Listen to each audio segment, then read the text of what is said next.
Manaming Diyos na makapangyarihan, nagpapasalamat kami sa iyo sa unang bahagi na naganap dito sa Dental Recollection ng Komunidad ng San Tomaso. Na po kami, Panginoon, handa pakinig, at po kami, Panginoon, handa tanggapin ang mga mensahe mo at ang mga biyaya mo.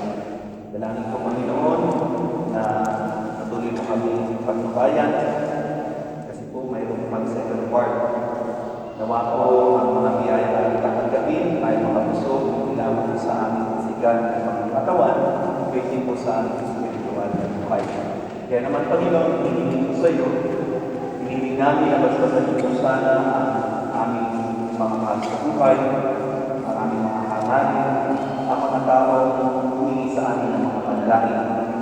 At hinihiling namin po sa iyo na bastasan mo ang mga biyaya aming tatanggapin mula sa iyong kabutihan sa ngalan ni Jesus na aming Panginoon.